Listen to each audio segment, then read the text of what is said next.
ഇത് mass മോട്ടോഴ്സിതാണ്. ഹീറോൻ്റെ pleasure വണ്ടി test വർക്കിനോടനുബന്ധിച്ച് വന്നതാണ്. അപ്പോൾ നിലവിൽ ഫുള്ളായിട്ട് നമുക്ക് അഴിച്ച് പെയിൻറ്റ് ചെയ്യേണ്ടതായിട്ടുണ്ട്. കുറേ പാർട്സുകൾ ഫൈബർ ബോഡി ആയതുകൊണ്ട് തന്നെ ഒട്ടുമിക്ക പാർട്സുകളും പൊട്ടിയിരിക്കണം. അപ്പോൾ അതൊക്കെ ഒന്ന് മാറ്റേണ്ടതായിട്ടുണ്ട്. അപ്പോൾ അതിന് വേണ്ടിയിട്ട് കയറ്റുകയാണ്. അപ്പോൾ അതിൻ്റെ ഒരു ഏകദേശം നമുക്ക് എത്ര ചിലവ് പ്രതീക്ഷിക്കാം എന്നുള്ളത് നമുക്കൊന്ന് കാൽക്കുലേറ്റ് ചെയ്യാൻ പറ്റുന്നൊരു വീഡിയോ ആണ്. അപ്പോൾ നമ്മളിപ്പോൾ ബാക്ക് സൈഡിൽ നിന്ന് നമ്മളിപ്പോൾ ചെക്ക് ചെയ്ത് വരാണെന്നുണ്ടെങ്കിൽ ഉണ്ടല്ലോ, അപ്പോൾ നമ്മളിപ്പോൾ ബോഡി ഭാഗം ഒരുവിധം അഴിച്ചിട്ടുണ്ട്.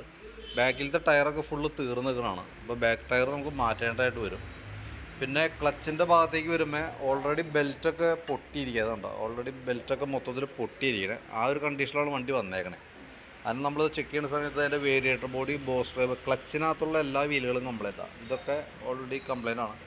ബാക്കിലത്തെ ക്ലച്ച് പുള്ളി പോലെ പറഞ്ഞാൽ വർക്കാണ്. ആ ക്ലച്ച് ഷൂ കാര്യങ്ങളെല്ലാം പോയേക്കാം. മൊത്തത്തിൽ സ്റ്റക്കായൊരവസ്ഥയിലാണ്. അപ്പോൾ ഇത് ചെയ്യുകയാണെന്നുണ്ടെങ്കിൽ വേരിയേറ്റർ ബോഡി അടക്കം ബാക്കിയത്തെ ഭാഗങ്ങൾ വീലുകളൊക്കെ മാറ്റിയിട്ട് വേണം സെറ്റ് ചെയ്യാനായിട്ട്. ക്ലച്ച് ഷൂ, അതിൻ്റെ ഈ വന്ന വീല്, അടിയിലെ വീല്, റോളർ, പിന്ന്, ഓയിൽസീൽ, ഓറിങ് അടക്കം വന്ന യൂണിറ്റ് ഇത് മൊത്തം മാറ്റും.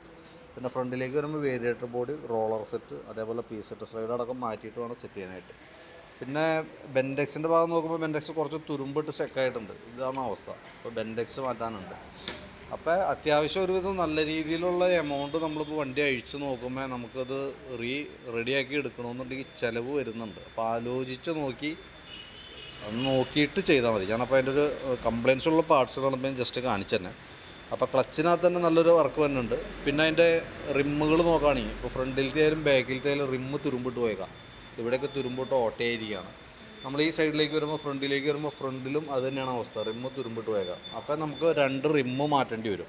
പിന്നെ ബാക്കിലത്തെ ടയർ തീർന്നുണ്ട്, ഇപ്പോൾ ടയർ മാറ്റിയിടണം. പിന്നെ എഞ്ചിൻ ഹെഡിൻ്റെ ഭാഗത്തൊക്കെ നമുക്ക് ഇവിടെ ലീക്കേജ് കാര്യങ്ങളൊക്കെ ഉണ്ട്. കാർബറേറ്റർ ഓൾറെഡി വണ്ടി സ്റ്റാർട്ടായി കിട്ടുന്നുണ്ടായി. നമ്മളിപ്പോൾ ഒന്ന് സ്റ്റാർട്ട് ചെയ്യുമ്പോൾ വണ്ടി സ്റ്റാർട്ടായി കിട്ടാൻ ബുദ്ധിമുട്ടുണ്ടായിരുന്നു. അപ്പോൾ കാർബറേറ്റർ ക്ലീൻ ചെയ്ത് നോക്കാം. കാരണം ഇപ്പോൾ നമ്മൾ ബാക്കിയത്തെ വർക്ക് ചെയ്യുമ്പോൾ പ്ലഗും കാർബറേറ്റർ ക്ലീനിങ്ങും എയർ ഫിൽറ്റർ എയർ ഫിൽറ്ററും പ്ലഗും മാറ്റണം. കാർബറേറ്റർ അഴിച്ച് ക്ലീൻ ചെയ്യണം. ഇപ്പോഴത്തെ ഒരു കണ്ടീഷനിൽ കാർബറേറ്റർ ക്ലീൻ ചെയ്യുന്നത് വളരെ റിസ്ക് പിടിച്ച പരിപാടിയാണ്. കാരണം എന്ന് വെച്ചാൽ കാർബറേറ്റർ ക്ലീൻ ചെയ്ത് കയറ്റുമ്പോൾ സ്വാഭാവികമായിട്ട് ഓവർഫ്ലോ വരാറുണ്ട്. അപ്പോൾ അങ്ങനെ വന്നു കഴിഞ്ഞാൽ കാർബറേറ്റർ അസംബ്ലി മാറ്റി വെക്കേണ്ടി വരും. അപ്പോൾ അതും കൂടി നമ്മൾ കരുതിയിട്ട് വേണം വണ്ടി വർക്ക് അപ്രൂവലൊക്കെ തരാനായിട്ട് കേട്ടോ. അപ്പോൾ കാർബറേറ്റർ അസംബ്ലി ഒരു വർഷം മാറ്റേണ്ടി വന്നാൽ അതിനും മാറ്റാൻ കണക്കാക്കിയിട്ട് വേണം നമ്മളത് അഴിക്കാനും വേണ്ടി. പിന്നെ ഫ്രണ്ടിലേക്ക് വരുമ്പോൾ ഫ്രണ്ടിലെ ബുഷുകൾ മൊത്തം പോയി കിടക്കുക. ഗ്രീൻ ബുഷ് പോയിട്ടുണ്ട്, ലിങ്ക് ബുഷ് പോയിട്ടുണ്ട്.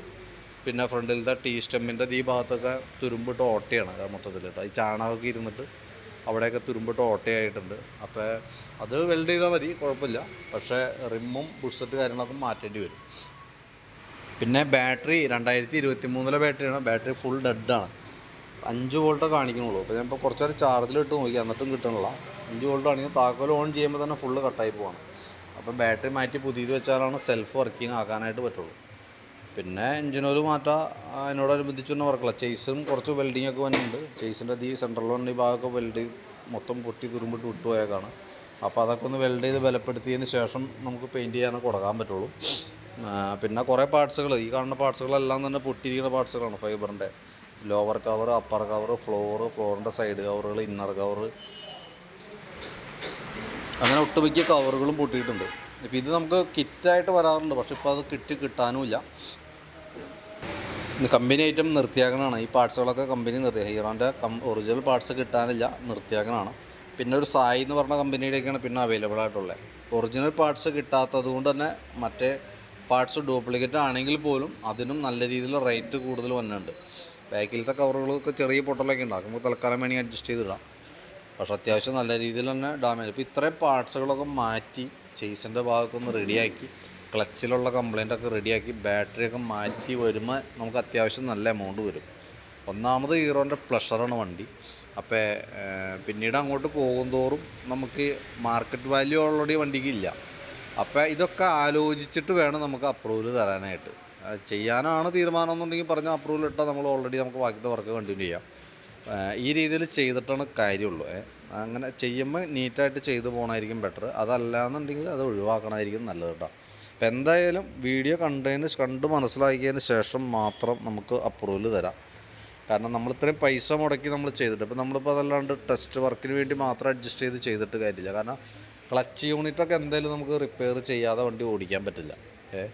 പിന്നെ അത്യാവശ്യം കേബിളുകളൊക്കെ കംപ്ലൈൻ്റ് ഉണ്ട്. കേബിളുകളൊക്കെ മാറ്റിയിടണം, ബാറ്ററി മാറ്റി വയ്ക്കണം. അപ്പോൾ തന്നെ അത്യാവശ്യം എമൗണ്ട് വരുന്നുണ്ട്. ചെയ്യുകയാണെങ്കിൽ ക്ലിയറായിട്ട് ചെയ്യാം. ഞാൻ അതിൻ്റെ എസ്റ്റിമേറ്റ് ഇട്ടേക്കാം. അതല്ലാന്നുണ്ടെങ്കിൽ എനിക്ക് തോന്നുന്നു വണ്ടി ഈ രീതിയിൽ തന്നെ ഒഴിവാക്കണമായിരിക്കും കുറച്ചുകൂടി ബെറ്റർ കേട്ടോ. എന്തായാലും നോക്കിയിട്ട് അതനുസരിച്ചിട്ട് നമുക്കൊന്ന് റിപ്ലൈ ചെയ്യാം. കാരണം റിപ്ലൈ കിട്ടിയിട്ടാണ് നമുക്ക് ബാക്കിയത്തെ വർക്ക് കണ്ടിന്യൂ ചെയ്യണം കേട്ടോ. കാരണം അത്യാവശ്യം മെയിൻ്റനൻസ് ഉണ്ട്. നമ്മളിപ്പോൾ ഇത്രയും മോഡൽ റേറ്റ് ഇല്ലാത്തൊരു വണ്ടിയുമ്പോൾ ഇത്രയും പൈസ കയറ്റണോ എന്നുള്ള ദിവസം ആലോചിച്ച് നോക്കാം. നോക്കിയിട്ട് യെസ് എന്നാണ് തീരുമാനം ഉണ്ടെങ്കിൽ പറയാം. ഞാൻ അതനുസരിച്ചിട്ട് വർക്ക് കണ്ടിന്യൂ ചെയ്യാം.